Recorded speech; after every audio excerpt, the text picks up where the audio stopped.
everybody. Welcome back to another episode of the Autistic Voice Project. I'm Matt Lowry, an autistic person who does evaluations and therapy in Kentucky. And I'm Erin Findley, coming to you from the state of confusion. I'm in California. Yes. And okay, so we've got a couple of topics that we're going to address over the next few episodes. But as we were preparing for tonight's recording, we are around, I don't know, a half hour late to our usual recording session because we were trying to integrate our YouTube channel with our Spotify so that our nice person who does all of our editing and polishing and everything, Lelaine. Hi, Lelaine. You're hearing that. Lelaine's hearing this before any of you because she does this all. But we're trying to make it so Lelaine can log into the YouTube channel and just upload everything because she uploads everything else. But YouTube and Google have made it ridiculously complex because we have to go through brand manager channels. And we can't just click on the link to add somebody because you need to go through an infinite loop of all this other stuff going on, which brings us to my decision to, I made an impulsive decision that we are going to talk about executive dysfunction. Yes. Because Erin knows all about this. This is one of the big things that affects us as autistic people because we do this thing called bottom-up processing, where we are very invested in the data and we have a very logical approach of how things in theory should work. And when they do not work as they should work, it is one of the most damned infuriating things that ever happened to us. So we're going to talk all about bottom-up processing and executive dysfunction tonight, and how much I hate the Google interface and how much I hate the YouTube interface because it doesn't make any damn sense, and I hate it, and I'm frustrated, and I have a podcast, at least half a podcast. So we will be using this to address this level of frustration because, man, I am riled up. What is the deal? So let's talk about executive dysfunction. What is, because this is one of the things that often get autistic people led to an evaluation and or a diagnosis. What is executive dysfunction? So executive skills and executive functions are the things that allow you to function throughout your life. So they're the things that allow you to plan. They're the things that allow you to sequence. They're the things that allow you to break down tasks, to figure out what needs to happen next. It might include things like envisioning what done looks like. That's another thing that people can sometimes get stuck on.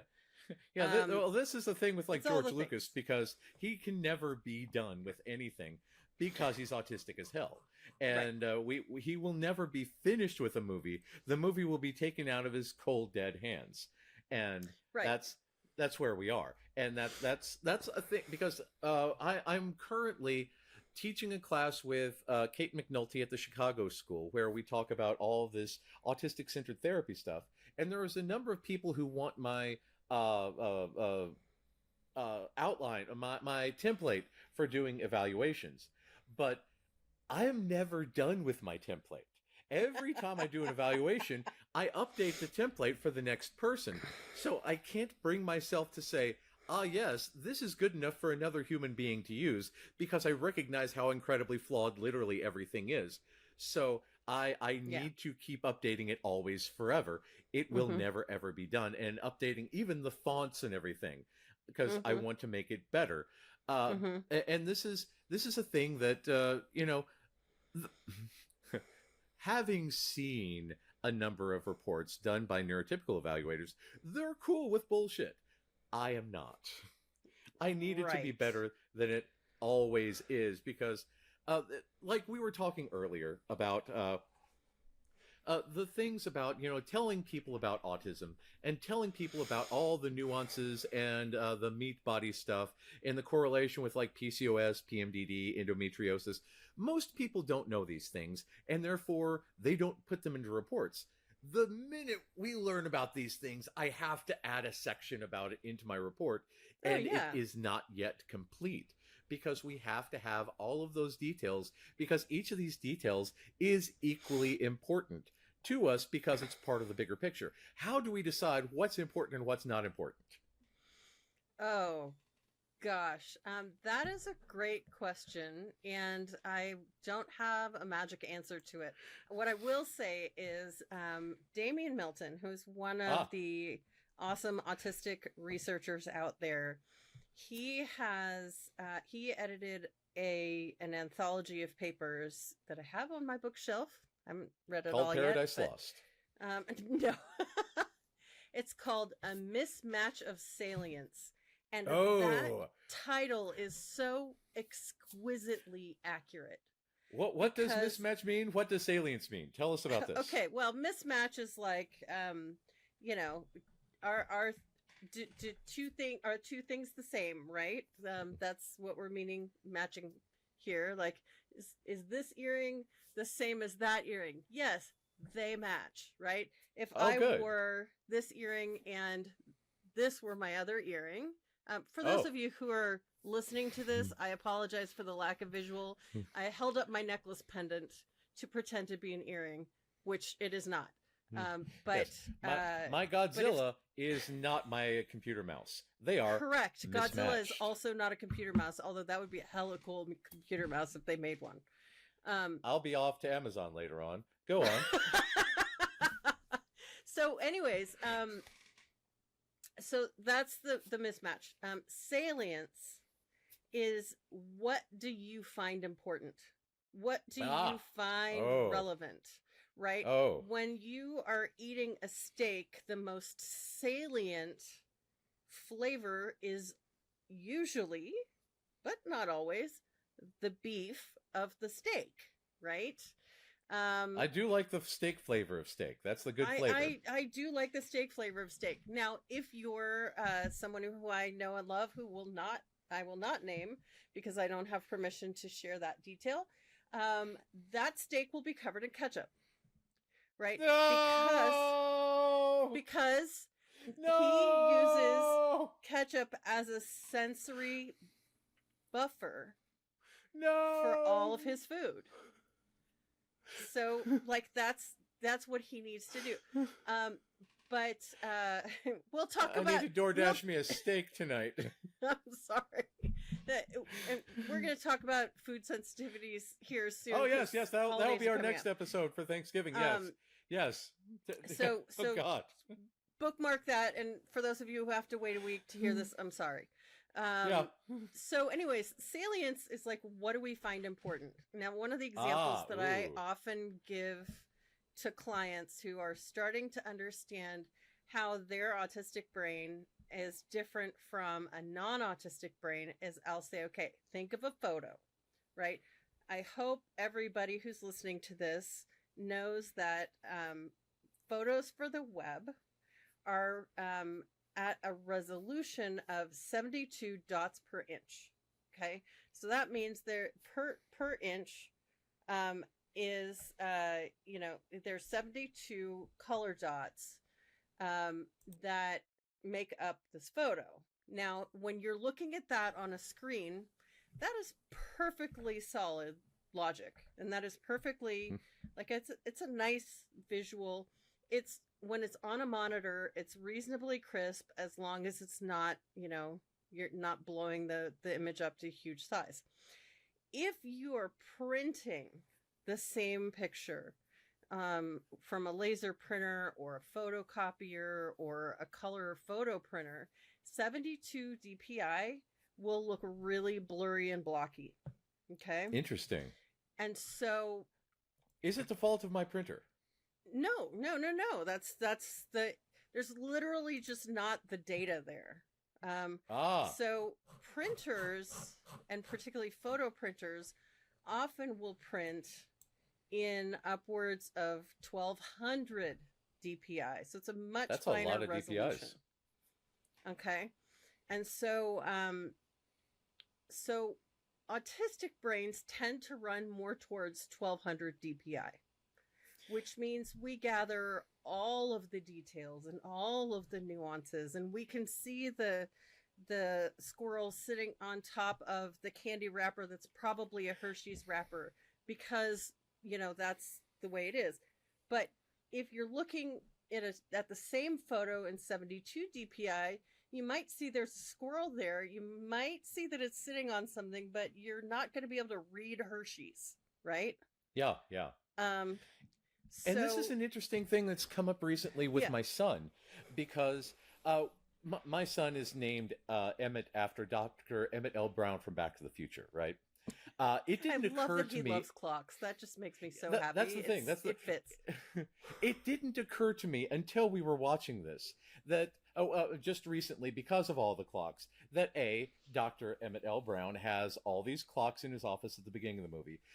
B, there's an electric tower by Marty McFly's house that caused him great delight. We had to pause and check that out. There's a train in there. Of course, there's Emmett L. Brown. There's a pendulum in the pendulum clock.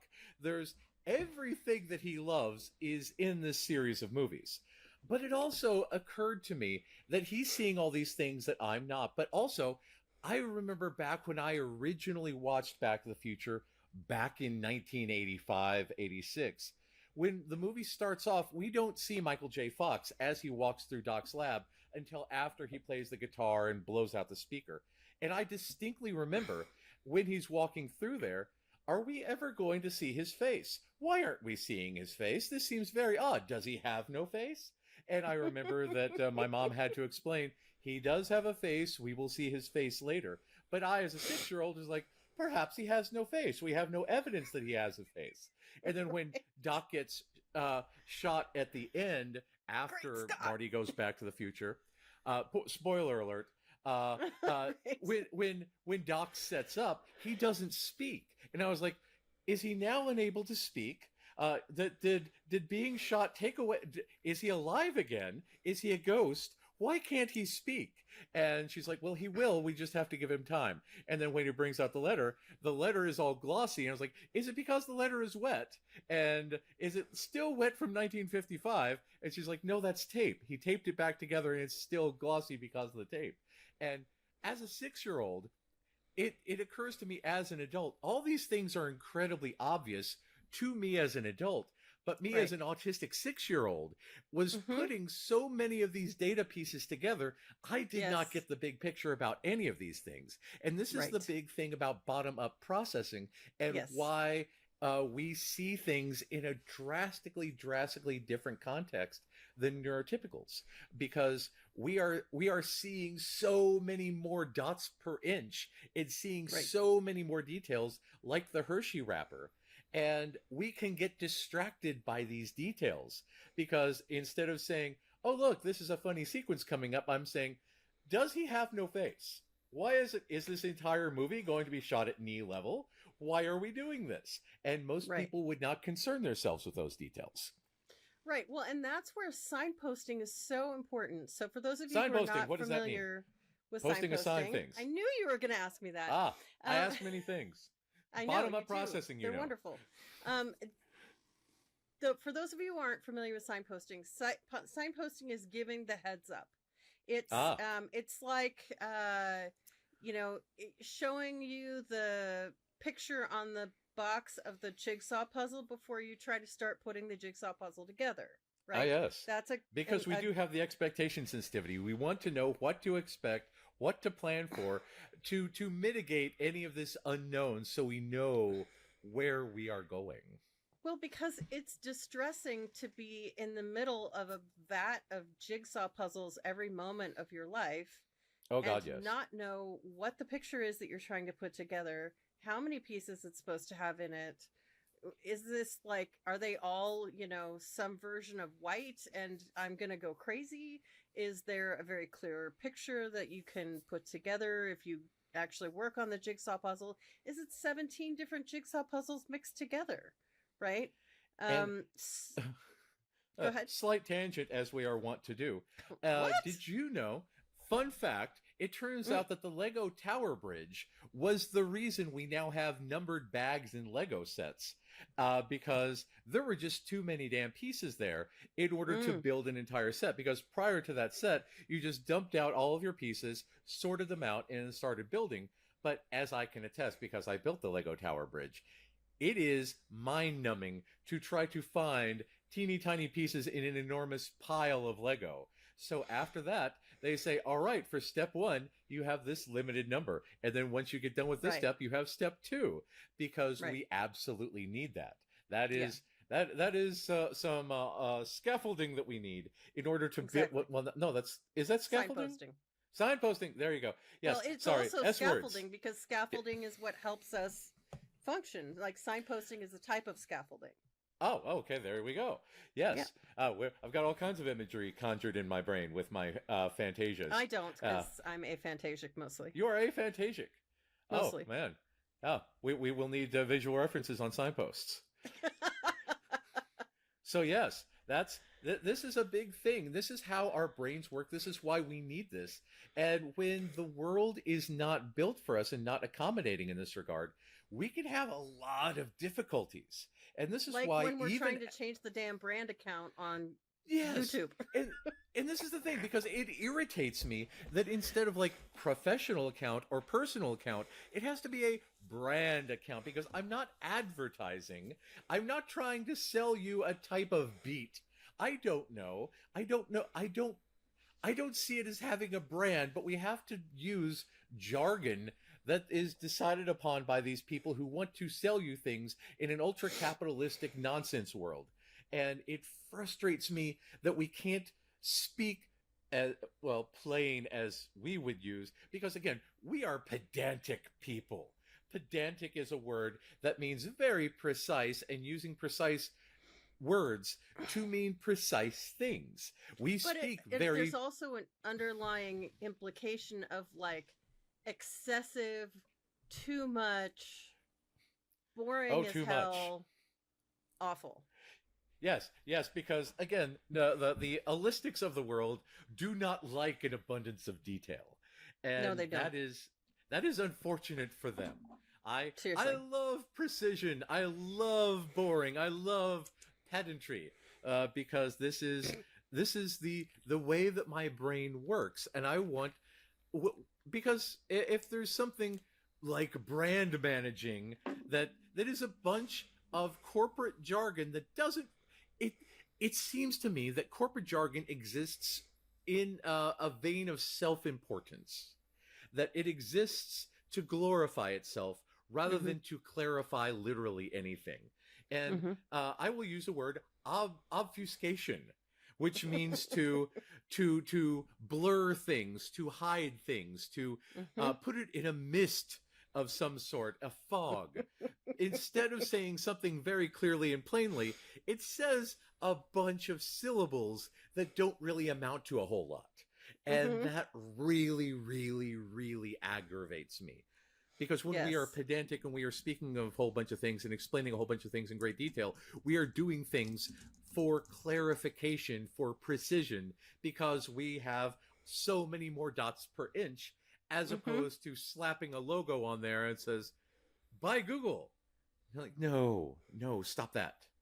And this is where the process complexity comes in, because we can get overwhelmed with the details. We need the details. We love the details. But when the details are, again, irrelevant to that at hand, or we don't have a signpost to see how these details are irrelevant, are relevant. Or they're arranged in a way that just don't make sense to how like our this brains damn help page. process. Oh my God.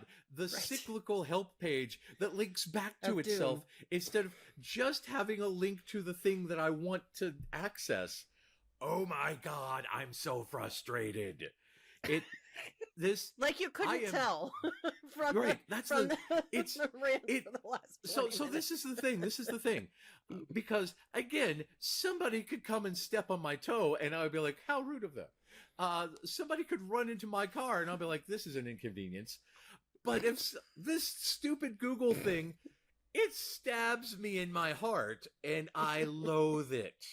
It gives me so much distress and so much discomfort, and it really, really aggravates me.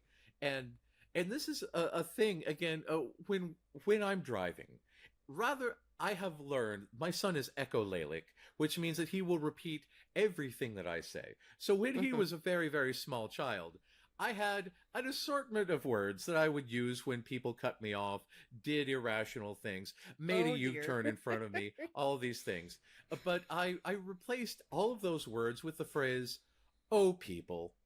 And then when people do something Oh my unexpected, God, can you send me a recording of him saying that, please?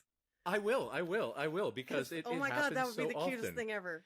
Yeah, and this is because he has seen all of these things, and when he has seen me at my most frustrated, I'm always saying, "oh people, oh people." So my son has taken that in, and when he's incredibly frustrated, when he's building a Thomas track and it doesn't quite fit, when he's trying to set things up, when he's trying to set things together and it falls apart, he will just get frustrated, clench his hands, and go, "oh people," and that is his I love ultimate that. curse word, I love which that.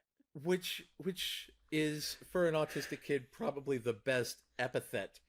A word here means bad words that Yes. one could possibly use. And this is my thing, because the world is so poorly designed and poorly laid out and poorly organized, because it's a thing, and then somebody decides to add a thing to the thing, and then somebody decides to add a thing to that thing, and it becomes like the damn Winchester house. The Winchester house is a famous house in what, Arizona, No, Oregon, it's San Jose. It's like 2 hours San from here. Jose, made San by Jose, the California. widow. San Jose, California, made by the widow of the Winchester. Was it who Winchester dude that made the gun, the Winchester I'm gun? not sure if he was the gun Winchester or if he was a different Winchester. So this Winchester person, his widow made this incredibly complex, bizarrely laid out house, apparently in an attempt to escape from ghosts. And Yes. there's just rooms upon rooms, staircases that don't lead to anywhere, doors that will lead to doom, all this stuff. And this is how most systems are arranged. Instead of having something clearly set up from the beginning with the prospect of additions in the future, a lot of cities are laid out like this. Looking at you, Lexington, Kentucky. And this is the thing that is very frustrating, because nobody thinks about these details in the beginning. It's just a thing with a thing added, with a thing added, with a thing added. And then it becomes unruly and unmanageable and an unholy abomination.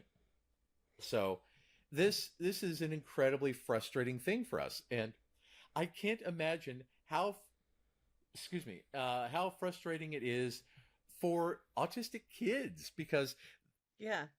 a lot of times autistic kids will be flagged, ADHD kids will be flagged for this lack of executive functioning, and adults, we tend to mask it, and we tend to say, "it's fine, I will look it up, I will Google it in my spare time and try to learn the system on my own," while treading water and getting very, very distressed because the thing doesn't make any damn sense. And everybody seems to agree with it, but again, everybody seems to agree with it superficially because they don't understand it either. But it turns out the autistic people are the ones who really don't understand that they don't, or understand that they don't understand, and here we are.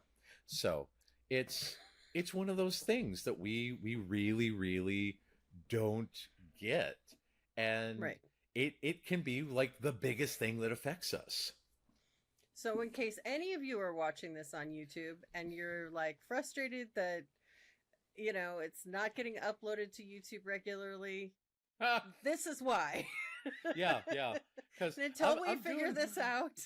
Yeah, I really, It will really want happen to when it transfer. happens. I want to transfer things to Elaine, but right now it's Elaine. linked to my work email, and people email me at my work email, and I need to keep that confidential, so I can't do that. So it's one of those things, and once we figure out The how to internet add just did a Elaine thing. as a brand So manager, now it's just we're me good. waiting for But Matt we to have come back. Oh, trying to reconnect. So I'm just going to talk. Oh my. Did I just disconnect? Or not. Maybe Lelaine will edit this out. Because we do want Fascinating. Lelaine to be able to do this for us. Ah, the internet. Oh, people. I might have to start using that.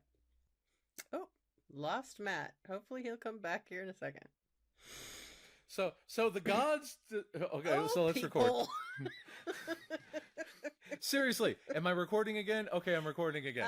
Yes. Okay, so yes. so You're back. Welcome back. Lelaine, please leave this little chunk in, because this is exactly what I'm talking about. Because Riverside, our recording studio, just ejected me for an unknown reason, because it says that I don't have a connection, but I do have a connection, and here we are. And it's these teeny tiny little micro things that add up and add up and add up to lead to a level of frustration and lead to situational mutism where we can't speak, shut down where we have an internal sort of implosion, a meltdown where we have an external cussing and biting and stomping and everything. Because that's the thing. If a lot of this stuff happens throughout the day, because I don't know, where was I when it cut me off? Because I don't know how much I said and there wasn't any recording. I have no idea. You were in the middle of... I don't remember. Well, we'll have to go back and watch. This is a perfect example, because sometimes we can't talk, and we might have conversations in our head. We might plan to say something, but we might forget to say something. And this recording snafu is a perfect example of that. So, Lelaine, hi. Just leave this in. We're going to use this as a learning moment for everybody. That's right. Because this is what we do. And this is very, very frustrating. I don't know why it happened. I don't know how it happened. I don't know how to prevent it from happening again. But our language can be like this. Our brains can be like this. Sometimes we just can't get the words out. Sometimes we have many thoughts in our head, but only one mouth with which to spew them. So we get distracted, and we want to say a whole bunch of things, but we can't.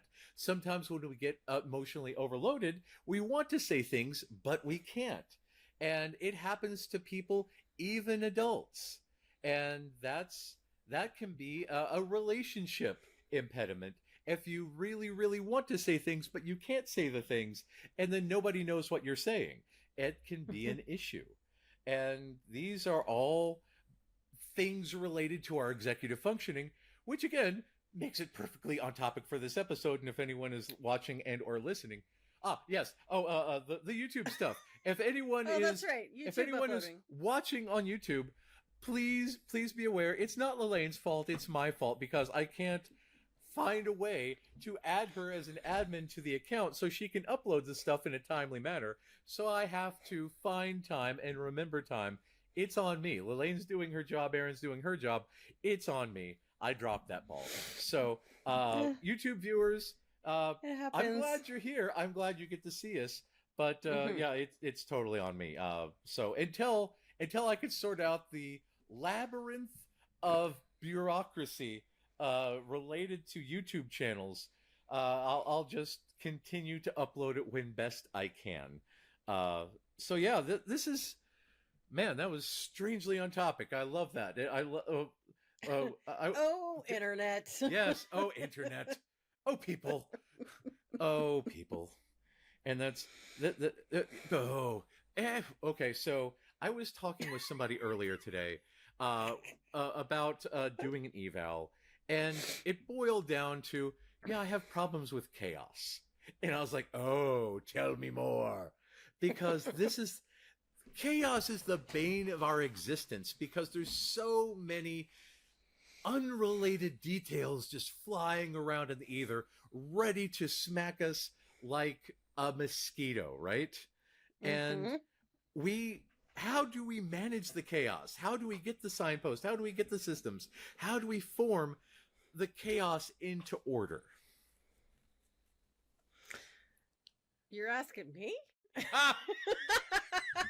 No, seriously. Next week's guest will be Batman. His method of controlling chaos is to punch the Joker in the face. Seriously. I mean, I think that's where, we often will turn to tools. Tools. Like a hammer.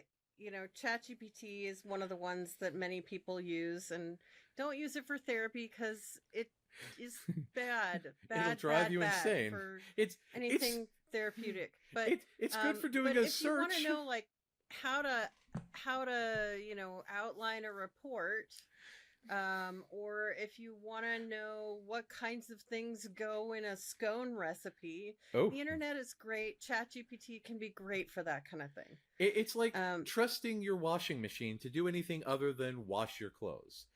It's good for washing clothes, bad for interpersonal relationships. True. Don't, and we should probably say this, do not have a relationship with your washing machine. That is ill-advised. And maybe not, I mean, be safety conscious if you're going to have relations on top of your washing machine. Also that, yeah, that's a slip hazard there. Let's just put it that way. Yeah. Sounds like the voice of experience on that, but I'll leave it be. I'm not going to say anything more. This is not a PG-13 plus recording. We will address the proper use of appliances the next time Cade Sharp comes to join us. That's right. There you go. Hey, there are all kinds of appliances out there. The order from the chaos. How do we build these necessary structures to help us with this executive functioning? Well, it's also a place where mentors can be really helpful. Somebody who's already done the thing that we're trying to do, or having colleagues to talk things through with. Like if you and I are sitting down trying to figure something out, my perspective plus your perspective might come up with something useful, except when it comes to this stupid YouTube account. Yeah. 2 or 3 times a year, you try to talk me into hiring an assistant to deal with all my emails so I don't get overloaded with it. I do. And that's been going on for like 7 years now. I know, and someday I will win because I'm stubborn. I copied and pasted an old email into our chat, and once again, it's like, yeah, Erin wants me to get an assistant. And that was like 4 years ago. Mm-hmm. Yeah. Fascinating. Well, I'm just saying, like, there's only so many times you can be like, I'm behind on email before it's like, dude. Yeah. This is another thing with like the PDA, because the PDA can greatly hinder executive functioning, because we can have the greatest system in the world, but if the PDA says, nah, not today, bro, that's a problem. Right. And we haven't talked much about PDA. So can you describe, Matt, what is PDA and how that impacts people? So the outsiders call it pathological demand avoidance. We tend to call it persistent drive for autonomy. I say I definitely have the PDA, but I say that neurotypicals have PDC, pathological demand compliance, because as we've seen, if your boss tells you to do something, neurotypicals tend to do it. I, on the other hand, bristle at anything, much like my son. My son has inherited it. We'll talk about him first, and then we'll talk about me, because when he's building a Thomas track, if I say, perhaps we should do this, son, or look, I can build a truss bridge, and then he will look at it, shatter the whole thing, take it all apart, and then build it back himself, as though he's as though it came from his head. I'm going to do it my way. Exactly. And again, I will say, do you need some help, son? And he'll say, oh, people, and he will get. He will say, oh, okay, I thought it was traumatic independence. Turns out he just got my genes. So, but this is the thing about Weird. PDA comes down to an emotional regulation. And we often have our amygdala screams at us. And it's essentially having a gremlin in your brain blowing an air horn, distracting you from the thing that's important. And the only thing that you can think about is how much you do not want that gremlin in your brain blowing the air horn. So we just cannot do the thing that we need to do. And sometimes it's something that somebody else asks us to do. And we're like, well, I planned on doing the thing, but now the gremlin's going off, so I can't do anything. Sometimes it's something we really want to do. Like, I really, really want to set up my office down in the basement, but the gremlin won't let me. And every once in a while, I'm able to go down and make small progress, like setting up, blackout curtains so that, I can hang up stuff, bringing down curtain rods, bringing down mounting brackets, organizing the holiday closet. I can do a few things if the gremlin allows me to do it. I can answer emails as long as there isn't a question of, hi, I'm in Venezuela and I need I would like you to review this book that I have written, because while I do appreciate the fact that many people out there want me to review their books, I can't do that because I don't have the executive functioning. I have the executive functioning of I don't know, a three-legged goat on a tricycle. I don't know what I'm doing. I don't know how I'm doing things. I'm barely getting by. So while I Mm, appreciate your faith in me to be able to sit down and read an entire book, then give comments on it, I cannot do that. So when I get an email like that, I'm like, oh, I can no longer answer any other emails as well, and I close my laptop and go cry for a bit. So this is a thing. I have to develop systems to work around this, to work right. around the gremlin blowing the air horn. And again, to outsiders, I might seem like a jerk.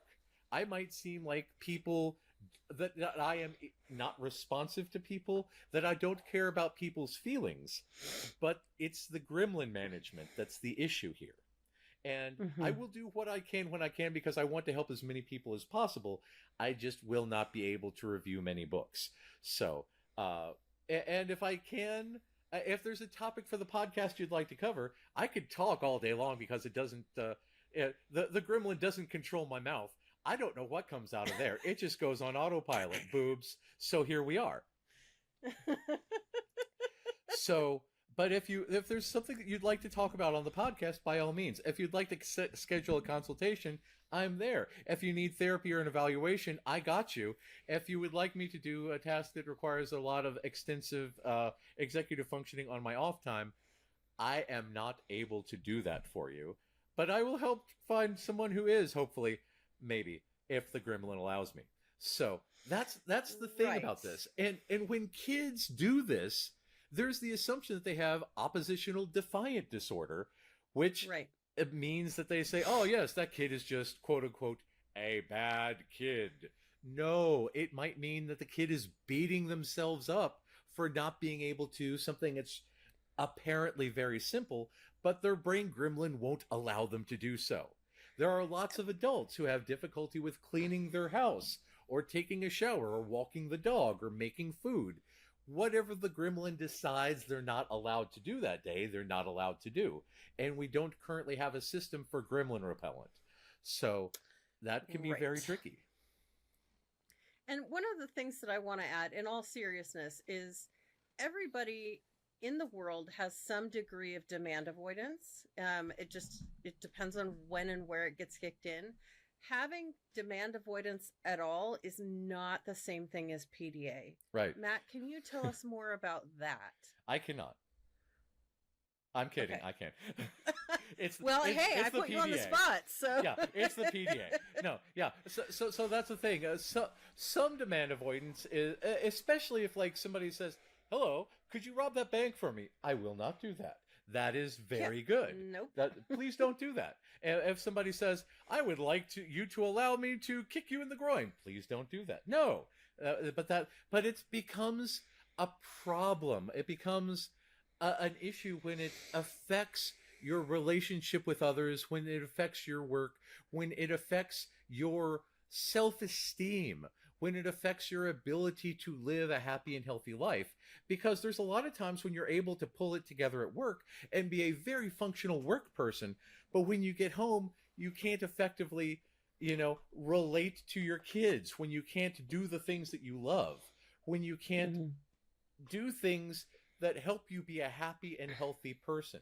If you can't take your medication, if you can't take a shower, if you can't, you know, do the things that you absolutely need to do to live, that can be a major impediment, and that can also be an invisible disability.